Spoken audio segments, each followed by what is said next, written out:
Hi hello ನಮಸ್ಕಾರ. ಎಲ್ಲರೂ ಹೇಗಿದ್ದೀರಾ? ಎಲ್ಲರೂ ಚೆನ್ನಾಗಿದ್ದೀರಾ ಅಂತ ಅಂದ್ಕೊಂಡಿದ್ದೀನಿ. ನಾವು ಕೂಡ ತುಂಬ ಚೆನ್ನಾಗಿದ್ದೀವಿ. ಗೈಸ್, ಇವತ್ತೇನೆಂದರೆ ಏನಿದು ಎಲ್ಲ ಕ್ಲೀನಿಂಗ್ ಮಾಡ್ತೀರಾ ಹಾಗಿದ್ದಾರೆ ಅಂತ ನೋಡ್ತಿದ್ದೀರಾ. ಹೌದು, ಇವತ್ತು ಎಲ್ಲ ಕ್ಲೀನ್ ಮಾಡ್ತಾಯಿದ್ದೀನಿ. ಅಂದರೆ ನಾನು ಬಾಕ್ಸ್ಗಳೆಲ್ಲ ಕ್ಲೀನ್ ಮಾಡಿ ತುಂಬ ದಿನ ಆಗಿತ್ತು. ಸೊ ಹಾಗಾಗಿ ಎಲ್ಲ ಕ್ಲೀನ್ ಮಾಡ್ಕೊತಾ ಇದ್ದೀನಿ. ರಾಮನವಮಿ ಇರೋದ್ರಿಂದ ಎಲ್ಲನೂ ಕ್ಲೀನ್ ಮಾಡ್ಕೊಳ್ಳೋಣ, ಹಾಗೆ ಬಾಕ್ಸ್ಗಳನ್ನೂ ಸ್ವಲ್ಪ ಕ್ಲೀನ್ ಮಾಡೋಣ ಅಂತ ಹೇಳಿ ನಾನು ಲೇಟ್ ನೈಟು ಕ್ಲೀನ್ ಮಾಡ್ತಾಯಿದ್ದೀನಿ. ಅಂದರೆ ಆಫ್ಟರ್ 10:30 ನನ್ನ ಶಾಪ್ ಮುಗಿಸ್ಕೊಂಡು ಹೋಗಿದ್ದು. ಆನಂತರ ನಾನೆಲ್ಲ ಕ್ಲೀನ್ ಮಾಡ್ಕೊಳ್ಳೋಣ ಅಂತ ಹೇಳಿ ಬಾಕ್ಸ್ಗಳೆಲ್ಲ ಹಾಗೆ ಊಟಕ್ಕೆ ಕೂಡ ಇಟ್ಕೊಬೇಕಿತ್ತು. ಹಾಗೆ ಅಡುಗೆಗೂ ರೆಡಿ ಮಾಡಿಕೊಂಡು ಅದ್ರ ಮಧ್ಯದಲ್ಲಿ ಬಾಕ್ಸ್ಗಳೆಲ್ಲನೂ ನಾನು ಬೇರೆ ಕವರ್ಗೆಲ್ಲ ಹಾಕಿ, ಏನು ಥಿಂಗ್ಸ್ಗಳಿದೆ ಅದನ್ನೆಲ್ಲ ಕವರ್ಗೆ ಹಾಕಿ ಎಲ್ಲ ಬಾಕ್ಸ್ಗಳೆಲ್ಲ ಕ್ಲೀನ್ ಮಾಡ್ಕೊಳ್ಳೋಣ ಅಂತ ಹೇಳಿ ಮಾಡ್ಕೊತಾ ಇದ್ದೀನಿ. ಮಗಳು ಇದ್ದಿದ್ರೆ ಸ್ವಲ್ಪ ಹೆಲ್ಪ್ ಮಾಡಿಕೊಡ್ತಿದ್ಲು. ಅವಳು ಕೂಡ ಊರಿಗೆ ಹೋಗಿದ್ದಾಳೆ. ಆ್ಯಂಡ್ ನಮ್ಮ ಜುಬೇರು ಕೂಡ ಅವನು ಇದ್ದಿದ್ರೆ ಸ್ವಲ್ಪ ಹೊರಗಡೆ ಎಲ್ಲ ವರಂಡ ಎಲ್ಲ ಕ್ಲೀನ್ ಮಾಡ್ತಿದ್ದ. ಅವನು ಆಕ್ಸಿಡೆಂಟ್ ಆಗಿತ್ತಲ್ಲ, ಹಾಗಾಗಿ ಕಾಲೆಲ್ಲ ನೋವಿದೆ ಅಂತ ಹೇಳ್ಬಿಟ್ಟು ನಾನೇ ಬೇಡ ಅಂತ ಹೇಳಿ ನಾನೇ ಮಾಡ್ಕೊಳ್ಳೋಣ ಅಂತೇಳಿ ಬಂದೆ. ಅರವಿಂದ್ ಮಲಗಿಬಿಟ್ರು, ನಂಗೆ ಆಗಲ್ಲ ಅಂತ ಹೇಳಿ ನಾನು ಸ್ವಲ್ಪ ಒಬ್ಬಳೇ ಕ್ಲೀನ್ ಮಾಡಿಕೊಂಡು ಟೈಮ್ ಪಾಸ್ ಮಾಡೋದ್ರ ಬದಲು ನಂಗೆ ಸ್ವಲ್ಪ ನಿದ್ರೆ ಬರೋದು ಲೇಟ್ ಆಗುತ್ತೆ. ಯಾವಾಗ್ಲೂ ಸುಮ್ಮನೆ ಮೊಬೈಲ್ ನೋಡ್ಕೊಂಡು ಟೈಮ್ ಪಾಸ್ ಮಾಡೋದ್ರ ಬದಲು ಬಾಕ್ಸ್ಗಳೆಲ್ಲ ಕ್ಲೀನ್ ಮಾಡ್ಕೊಳ್ಳೋಣ ಅಂತ ಹೇಳ್ಬಿಟ್ಟು ಎಲ್ಲನೂ ಕ್ಲೀನ್ ಮಾಡ್ಕೊತಾ ಇದ್ದೆ. ಗೊತ್ತಿರೋ ಹಾಗೆ ವರ್ಕಿಂಗ್ ವುಮೆನ್ಸ್ಗೆ ಆಗಿರ್ಬೋದು, ಹಾಗೆ ಬಿಸ್ನೆಸ್ ವುಮೆನ್ಸ್ಗೆ ಆಗಿರ್ಬೋದು, ಈ ಥರ ಕೆಲಸಗಳನ್ನ ಮಾಡ್ಕೊಳ್ಳಿಕ್ಕೆ ಸ್ವಲ್ಪ ಟೈಮ್ ಆಗಿರಲ್ಲ. ಹಾಗಾಗಿ ನಾವು ಹಾಗೆ ಏನಿರುತ್ತೆ ಅದನ್ನು ಮಾಡ್ಕೊಂಡು ಹೋಗ್ಬಿಡ್ತೀವಿ. ಈ ಥರ ಬಾಕ್ಸ್ಗಳೆಲ್ಲ ಕ್ಲೀನ್ ಮಾಡ್ಕೊಬೇಕು ಅಂತಂದರೆ ನಾವು ಯಾವಾಗಾದರೂ ಟೈಮ್ ಫ್ರೀ ಮಾಡ್ಕೊಬೇಕು, ಇಲ್ಲ ಅಥವಾ ಈ ಥರ ಲೇಟ್ ನೈಟಲ್ಲಿ ಮಾಡ್ಕೊಬೇಕಾಗತ್ತೆ.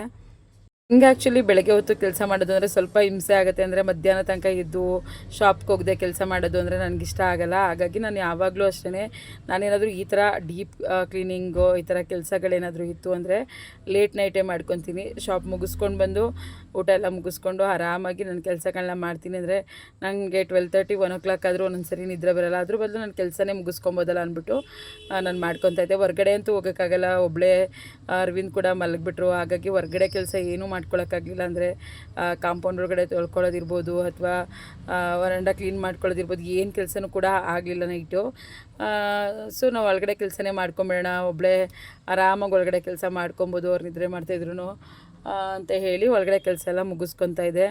ಬಾಕ್ಸ್ಗಳು ತೊಳೆಯೋದು ಅಂದರೆ ಸಖತ್ ಹಿಂಸೆ ಆಗುತ್ತೆ ಗೈಸ್. ಯಾಕೆಂದರೆ ಎಲ್ಲನೂ ತೆಗೆದು ಬೇರೆದಕ್ಕೆ ಹಾಕಿ ಮತ್ತೆ ಕ್ಲೀನ್ ಮಾಡಿ ಅದಕ್ಕೆಲ್ಲ ತುಂಬ ಟೈಮ್ ಬೇಕಾಗತ್ತೆ. ಸೊ ನನಗೂ ಹಾಗೆ ತುಂಬ ಟೈಮ್ ಹಿಡಿತು. ಆ್ಯಕ್ಚುಲಿ ಯುಗಾದಿ ಹಬ್ಬಕ್ಕೂ ನಾನು ಇದನ್ನೆಲ್ಲ ಕ್ಲೀನ್ ಮಾಡ್ಕೊಳಕ್ಕಾಗಿರಲಿಲ್ಲ. ಸುಮ್ಮನೆ ಹಾಗೆ ಬಾಕ್ಸ್ಗಳನ್ನ ಮೇಲೇ ಒರೆಸ್ಕೊಂಡಿದ್ದೆ. ಈ ಥರ ಡೀಪ್ ಕ್ಲೀನ್ ಮಾಡ್ಕೊಳಕ್ಕಾಗಿರಲಿಲ್ಲ, ಬಾಕ್ಸ್ಗಳೆಲ್ಲ ತೆಗೆದು ವಾಶ್ ಮಾಡ್ಕೊಳಕ್ಕಾಗಿರಲಿಲ್ಲ. ಸೊ ಹಾಗಾಗಿ ನಾನು ಇವಾಗ ಕ್ಲೀನ್ ಮಾಡ್ಕೊತಾ ಇದ್ದೀನಿ. ರಾಮನವಮಿಗೂ ಆಗುತ್ತೆ, ಹಾಗೆ ಮನೆಯೂ ಕೂಡ ಕ್ಲೀನಾಗಿದ್ದಂಗೆ ಇರುತ್ತಲ್ವ, ಹಾಗಾಗಿ ಕ್ಲೀನ್ ಮಾಡ್ಕೊಂಬಿಡೋಣ ಬಾಕ್ಸ್ ಎಲ್ಲ ಅಂತ ಹೇಳಿ ಕ್ಲೀನ್ ಮಾಡ್ಕೊತಾ ಇದ್ದೀನಿ. ನಾನು ಆ್ಯಕ್ಚುಲಿ ಊಟ ಮಾಡೋ ಹಾಗಿರಲಿಲ್ಲ. ಅರವಿಂದ್ ಒಬ್ರಿಗೆ ನಾನು ಅಡುಗೆನ ಮಾಡಬೇಕಿತ್ತು, ಹಾಗಾಗಿ ರೈಸ್ ಮಾತ್ರ ಮಾಡಿದೆ. ಸ್ವಲ್ಪ ಸಾಂಬಾರಿತ್ತು ಅಂತ ಹೇಳಿ ರೈಸ್ನ ಮಾತ್ರ ಮಾಡಿ ಅರವಿಂದ್ಗೆ ಹಾಕೊಳ್ಳೋಣ ಅಂತ ಹೇಳ್ಬಿಟ್ಟು ಮಾಡಿದೆ. ಅವರು ಊಟ ಮಾಡಿಕೊಂಡು ಮಲ್ಕೊಂಡ್ರು. ನೋಡಿ ಗೈಸ್, ಎಷ್ಟೊಂದೆಲ್ಲ ಇದೆ. ಅಂದರೆ ಬಾಕ್ಸ್ಗಳು ಸ್ವಲ್ಪ ದಿನ ಆದ್ರೂ ಅಂಟ್ಬಿಡುತ್ತೆ. ಸ್ವಲ್ಪ ನಾವು ಕ್ಲೀನ್ ಮಾಡ್ಕೊಳ್ಳಿಲ್ಲ ಅಂದ್ರೂ ಒಂಥರ ಆಗಿಬಿಡುತ್ತೆ. ಹಂಗಾಗಿ ಎಲ್ಲನೂ ಡೀಪ್ ಕ್ಲೀನ್ ಮಾಡ್ತಾಯಿದ್ದೆ. ನಾನು ಮೇಲೇ ಒರೆಸ್ಕೊಬೋದಿತ್ತು, ಬಟ್ ಬೇಡ, ನೀಟಾಗೆ ಕ್ಲೀನ್ ಮಾಡ್ಕೊಂಬಿಡೋಣ, ಹೇಗೋ ಟೈಮ್ ಇದೆಯಲ್ಲ ಅಂತ ಹೇಳಿ ನೀಟಾಗಿ ಕ್ಲೀನ್ ಮಾಡ್ಕೊತಾ ಇದ್ದೆ. ಸ್ವಲ್ಪನೇ ಕೆಲಸ ಇದೆ, ಮಾಡ್ಕೊಂಬಿಡ್ಬೋದು ಅಂತ ಹೇಳಿ ನಾವು ಒಂದು ಸ್ವಲ್ಪ ಕೆದಕಿದ್ರೆ ಒಂದೊಂದಾಗಿ ಸ್ಟಾರ್ಟ್ ಆಗುತ್ತೆ ಕೆಲಸ. ಅಂದರೆ ಒಂದು ಮಾಡ್ತಾ ಇನ್ನೊಂದು ತೋರಿಸುತ್ತೆ, ಒಂದು ಮಾಡ್ತಾ ಇನ್ನೊಂದು ತೋರಿಸುತ್ತೆ, ಈ ಥರ ಕೆಲಸಗಳು ಸ್ಟಾರ್ಟ್ ಆಗುತ್ತೆ. ಸೀರಿಯಸ್ಲಿ ಕೆಲಸ ಮುಗಿಯೋದೇ ಇಲ್ಲ. ನನಗಂತೂ 1 o'clock ತನಕನೂ ಕೆಲಸ ಆಯಿತು. ಸೀರಿಯಸ್ಲಿ 10:30 ಹಿಡ್ದೋಳು ನಾನು. 1 ಗಂಟೆ ತನಕನೂ ಮಾಡ್ತಾನೇ ಇದ್ದೀನಿ ಗೈಸ್. ಮಕ್ಳಿಗೆ ಏನಪ್ಪ ಕೆಲಸ ಇರುತ್ತೆ, ಏನು ಮಾಡ್ಕೊಬೇಕು, ಇಷ್ಟು ಮಾಡ್ಕೊಳಕ್ಕೆ ಏನು ಕಷ್ಟನಾ ಅಂತೆಲ್ಲ ಅಂದ್ಕೊತಾರೆ ಗೈಸ್. ಹೆಣ್ಮಕ್ಳಿಗೂ ತುಂಬ ಕೆಲಸ ಇರುತ್ತೆ.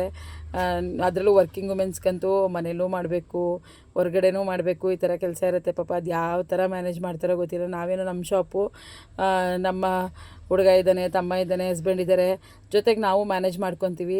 ಬೇರೆಯವರೆಲ್ಲ ಬೇರೆ ಕಡೆ ಹೋಗಿ ವರ್ಕ್ ಮಾಡಿ ಪಾಪ ಯಾವ ಥರ ಮ್ಯಾನೇಜ್ ಮಾಡ್ತಾರೋ ನಿಜವಾಗ್ಲೂ ಅವ್ರನ್ನ ಅಪ್ರಿಷಿಯೇಟ್ ಮಾಡಬೇಕು ಅಂತ ಅಂದ್ಕೊತೀನಿ ನಾನು. ಸಖತ್ ಖುಷಿ ಆಗುತ್ತೆ ಅವ್ರನ್ನ ನೋಡಿದ್ರೆ, ಯಾವ ಥರ ಮ್ಯಾನೇಜ್ ಮಾಡ್ತಾರೆ ಅಲ್ವಾ. ಆ್ಯಕ್ಚುಲಿ ನಮ್ಮದು ಸ್ಟ್ರೆಸ್ ಇರ್ಬೋದು, ಆದ್ರೂ ಅವ್ರದ್ದು ಬೇರೆಯವ್ರ ಹತ್ರ ಹೋಗಿ ಒಂದು ಅನ್ನಿಸ್ಕೊಂಡು ಕೆಲಸ ಮಾಡಿಕೊಂಡು ಪಾಪ ಈ ಥರ ಮನೆ ಕೆಲಸನೂ ಮಾಡ್ಕೊಳ್ಳೋದು ಅಂದರೆ ತುಂಬ ಕಷ್ಟ ಇರುತ್ತೆ. ಬೇರೆ ಕಡೆ ಹೋದರೆ ನಿಮ್ಗೆ ಗೊತ್ತಲ್ಲ, ಅವರು ಸುಮ್ಮನೆ ಯಾರು ಕೆಲಸ ಮಾಡಿಸಲ್ಲ. ಅಂದರೆ ಅವ್ರದ್ದೇ ಒಂದು ಭಾರಗಳನ್ನ ಹೇರ್ತಾ ಇರ್ತಾರೆ, ಅಥವಾ ರೇಗ್ತಿರ್ತಾರೆ, ಅಥವಾ ಕೆಲಸಗಳನ್ನ ಜಾಸ್ತಿ ಕೊಡ್ತಾರೆ. ಸುಮ್ಮನೆ ಯಾರು ಸ್ಯಾಲ್ರಿ ಕೊಡಲ್ಲ ಅಲ್ವಾ ಪಾಪ. ಆ ಥರ ಎಲ್ಲ ಮಾಡಿಕೊಂಡು ಹೆಣ್ಮಕ್ಳುಗಳು ಬಂದು ಮನೆಯೂ ಕೂಡ ನೀಟಾಗಿ ಇಟ್ಕೊಬೇಕು, ಮನೆಯವರಿರೋರ್ಗು ಅಡುಗೆ ಮಾಡಬೇಕು, ಎಲ್ಲನೂ ಮಾಡಬೇಕು. ಹಾಗಾಗಿ ಸ್ವಲ್ಪ ಹೆಣ್ಮಕ್ಳಿಗೂ ಖುಷಿಯಾಗಿ ಇಟ್ಕೊಳಕ್ಕೆ ನೋಡಿ. ಅವ್ರಿಗೂ ಏನೇ ಸ್ಟ್ರೆಸ್ಸಿಂದ ಬಂದ್ರೂ ಅವ್ರಿಗೂ ಸ್ವಲ್ಪ ಹೆಲ್ಪ್ ಮಾಡಿಕೊಡಿ, ಸಪೋರ್ಟ್ ಮಾಡಿ. ಇದು ಆ್ಯಕ್ಚುಲಿ ಮಾರ್ನಿಂಗ್ದು ನಾನು ವಿಡಿಯೋ ಮಾಡ್ಕೊಂಡಿರೋಂಥದ್ದು. ಇದು ಬಂದು ನಾನು ಬೆಳಗ್ಗೆ ಮಾರ್ನಿಂಗ್ ಹೊರಗಡೆ ಎಲ್ಲ ಕ್ಲೀನ್ ಮಾಡ್ಕೊತಾ ಇದ್ದೀನಿ, ಯಾಕಂದರೆ ನೈಟ್ ಮಾಡ್ಕೊಳಕ್ಕಾಗಲಿಲ್ಲ. ಹಾಗಾಗಿ ಮಾಡ್ಕೊತಾ ಇದ್ದೀನಿ ಕ್ಲೀನು. ಅಡುಗೆ ಮನೆಯಲ್ಲೂ ಕೂಡ ನಾನು ಬಾಕ್ಸು ಮತ್ತು ಡ್ರಾಯರ್ಗಳೆಲ್ಲ ಕ್ಲೀನ್ ಮಾಡಿಕೊಂಡು ಬಿಟ್ಟೆ ರಾತ್ರಿ. ಈ ಗ್ಯಾಸ್ ಹತ್ರ ಎಲ್ಲ ನಾನು ಕ್ಲೀನ್ ಮಾಡೋಕ್ಕಾಗಲಿಲ್ಲ, ಗ್ಯಾಸ್ ಸ್ಟವ್ ಎಲ್ಲ. ಸೊ ಹಾಗಾಗಿ ಇವಾಗ ಕ್ಲೀನ್ ಮಾಡ್ಕೊತಾ ಇದ್ದೀನಿ. ಬೆಳಗ್ಗೆ ಎದ್ದು ಆಬ್ವಿಯಸ್ಲಿ ಅರವಿಂದ್ ಕೂಡ ಎಲ್ಲ ಕೆಲಸ ಮಾಡಿಕೊಡ್ತಾರೆ. ಹಾಗಾಗಿ ಅವರು ಕೂಡ ಮಾಡ್ತಾಯಿದ್ರು. ಒಂದು ಸೈಡಲ್ಲಿ ಅವರು ಕೆಲಸ ಮಾಡಿಕೊಡ್ತಾಯಿದ್ರು, ನಾನು ಅಡುಗೆ ಮನೆಯೆಲ್ಲ ಕ್ಲೀನ್ ಮಾಡ್ಕೊತಾ ಇದ್ದೆ. ಹೊರಗಡೆ ಎಲ್ಲ ಒರೆಸ್ಕೊಂಡು ಅಡುಗೆ ಮನೆಯೆಲ್ಲ ಕ್ಲೀನ್ ಮಾಡಿಕೊಡೋ ಅಷ್ಟರಲ್ಲಿ ಅರವಿಂದ್ ಮನೆ ಒಳಗಡೆ ಎಲ್ಲ ಒರೆಸ್ಕೊಟ್ರು. ನಂಗೆ ತುಂಬ ಖುಷಿ ಆಯಿತು, ಯಾಕೆಂದರೆ ಬೆಳಗ್ಗೆನೇ ತುಂಬ ಹಿಂಸೆ ಆಗ್ಬಿಡ್ತಿದ್ದಿಲ್ಲ. ಅಂದರೆ ನಾನು ನೈಟು ಕೂಡ ನಿದ್ರೆ ಮಾಡಿಲ್ಲ, 1 o'clock ತನಕ ಕೆಲಸ ಮಾಡಿದ್ದೀನಿ. ನಾನು ಒಬ್ಬಳೇ ಮಾಡಬೇಕು ಅಂತಂದರೆ ಹಿಂಸೆ ಆಗ್ತಿತ್ತು. ಇಲ್ಲ ಆ್ಯಕ್ಚುಲಿ ಅರವಿಂದ್ ಯಾವಾಗಲೂ ಕೂಡ ಹೆಲ್ಪ್ ಮಾಡಿಕೊಡ್ತಾರೆ ಪಾಪ. ನೈಟು ಅವ್ರಿಗೆ ಬೇಗ ನಿದ್ರೆ ಬಂದುಬಿಡುತ್ತೆ, 10:30 11 ಗಂಟೆಗೆ ನಿದ್ರೆ ಬಂದುಬಿಡುತ್ತೆ. ಆವಾಗಂತೂ ಅವ್ರಿಗೆ ಏನೂ ಕೆಲಸ ಮಾಡಿಕೊಡಲ್ಲ. ಬೆಳಗ್ಗೆ ಎದ್ದು ನನಗಿಂತ ಬೇಗ ಹೇಳ್ತಾರೆ. ಬೇಗ ಎದ್ದು ಅವರು ಸ್ವಲ್ಪ ವರ್ಕೌಟ್ ಎಲ್ಲ ಮಾಡಿಕೊಂಡು, ಅಂದರೆ ಎಕ್ಸಸೈಸ್ ಎಲ್ಲ ಮಾಡಿಕೊಂಡು ಬಿಸಿನೀರೆಲ್ಲ ಕುಡಿದು ಅವರು ಕೆಲಸನ ಸ್ಟಾರ್ಟ್ ಮಾಡ್ತಾರೆ. ಅಂದರೆ ಅವ್ರಿಗೆ ಅವ್ರ ಕೈಯಲ್ಲಿ ಎಷ್ಟಾಗುತ್ತೋ ಅಷ್ಟು ಕೆಲಸ ಮಾಡಿಕೊಡ್ತಾರೆ ನನಗೆ. ಯಾವಾಗಲೂ ಅಷ್ಟೇ ಅವರು ಹೆಲ್ಪ್ ಮಾಡಿಕೊಡ್ತಾರೆ. ಗೈಸ್ ಇವಾಗ ಸ್ವಲ್ಪ ಬಿಸಿನೀರು ಇಟ್ಟಿದ್ದೀನಿ ಕುಡಿಯೋಣ ಅಂತ ಹೇಳಿ. ಬೆಳಗ್ಗೆ ಎದ್ದು ಬಿಸಿನೀರು ಕುಡಿತೀವಿ 1 ಲೋಟ ಇಬ್ಬರೂ. ಸೊ ಹಾಗಾಗಿ ಬಿಸಿನೀರು ಇಟ್ಬಿಟ್ಟು ನಾನು ಇನ್ನೆಲ್ಲ ಕೆಲಸ ಆಯ್ತಲ್ಲ ಒಳಗಡೆ, ಈಗ ರಂಗೋಲಿ ಬಿಟ್ಕೊಳ್ಳೋಣ ಅಂತ ಹೇಳಿ ರಂಗೋಲಿನ ಬಿಟ್ಕೊತಾ ಇದ್ದೀನಿ. ನಿಮಗೆ ಯಾವಾಗಲೂ ಹೇಳೋ ಥರ ನನಗೆ ರಂಗೋಲಿ ಬಿಡೋಕ್ಕೇನು ತುಂಬ ಚೆನ್ನಾಗಿ ಬರಲ್ಲ.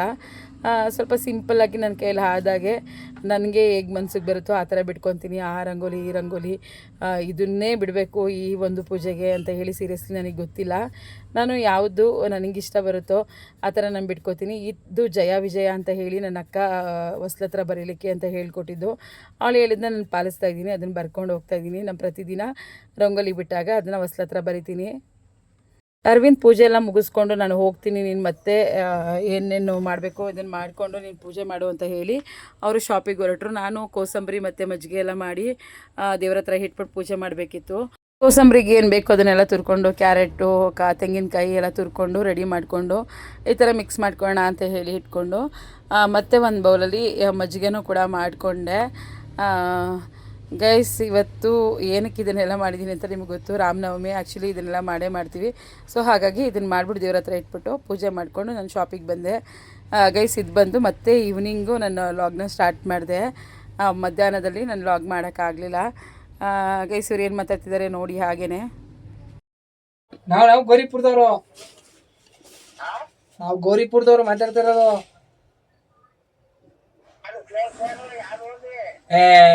ಗೌರಿಪುರದವ್ರ ಮಾಂಸಸಿ ಮಾಂಸಸಿ ತಗೊಳಕ್ ಬಂದಿರೋ ಕೊಡ್ರಿ ನೀವು.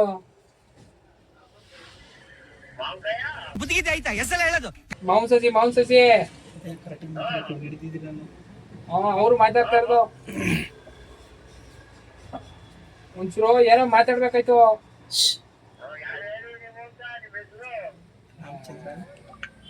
ಚಂದ್ರಣ್ಣ ಇವ್ರು ಗೊತ್ತಿಲ್ವಾ? ಇವ್ರ ಬಿಟ್ಟಿಗೆಲ್ಲ ತುಂಬಾ ಫೇಮಸ್. ನಾನ್ ಚಂದ್ರಣ್ಣ. ಅವತ್ತೇನೆ ಟೀನು ಮತ್ತೆ ಬಿಡಿನು ಸೇಕ್ ಹೋಗಿದ್ದೀರಿ, ಅವೇ ಮರ್ತ್ಕೊಂಡಿದ್ರಲ್ಲ. ನಂಬರ್ ಇಸ್ಕೊಂಡ್ರೆ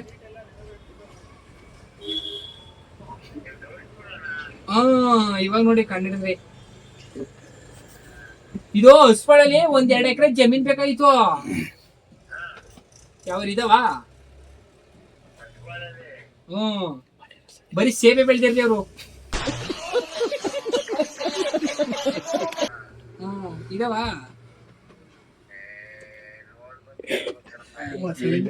ಮರ್ಸೇಬು.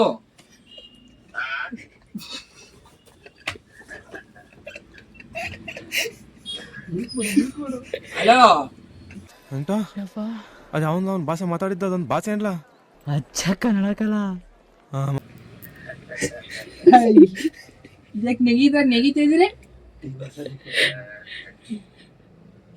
ಇವನು. ನಿಮ್ ಹುಡುಗನ್ಗೆ ಮದ್ವೆ ಆಯ್ತಾ? ಯಾರಿಗೆ ಹೇಳಿ ಯಾರಿಗೆ ಹೇಳಿ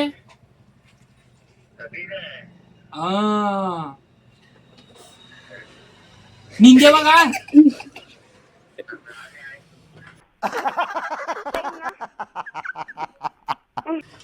ಆಯ್ತು. ನೋಡಿ ಗೈಸ್, ಈಗ ತರಲೆಗಳು ಆ ಅಂಕಲ್ನ ಪಾಪ ಗೋಳಾಕೊಂಡ್ರು ತುಂಬ. ಅದಾದ ನಂತರ ಟೈಮ್ ಆಯಿತು, ಶಾಪ್ನ ಕ್ಲೋಸ್ ಮಾಡಿ ನಾವು ಹೊರಟ್ವಿ. ಮನೆಗೆ ಹೋಗಿ ಮಾಮೂಲಿ ಗಂಜಿ ಮಾಡಿಕೊಂಡು ನಾನು ಇವಾಗ ಗಂಜಿ ಮಾಡ್ಕೊಂಡು ಕುಡಿತಾ ಇದ್ದೀನಿ, ಬೆಳಗ್ಗೆ ಮತ್ತು ಸಂಜೆ ಅದನ್ನು ಮಾಡಿಕೊಂಡೆ. ಅದು ಸಿರಿಧಾನ್ಯದ್ದು ಗಂಜಿನ ಮಾಡಿಕೊಂಡು ಬೆಳಗ್ಗೆ ಮತ್ತು ಸಂಜೆ ಕುಡಿತಿದ್ದೀನಿ. ನಾನು ವಿಡಿಯೋನ ಎಂಡ್ ಮಾಡಲಿಲ್ಲ ಗೈಸ್, ಇವತ್ತು ದೇವಸ್ಥಾನಕ್ಕೆ ಬಂದಿದ್ದೀನಿ. ನಾನು ವಿಡಿಯೋನ ಎಂಡ್ ಮಾಡ್ತಿದ್ದೀನಿ. ನಿಮ್ಗೆ ಇಷ್ಟ ಆಗಿರೋ ಲೈಕ್ ಮಾಡಿ, ಶೇರ್ ಮಾಡಿ, ಸಬ್ಸ್ಕ್ರೈಬ್ ಮಾಡಿ. Thank you.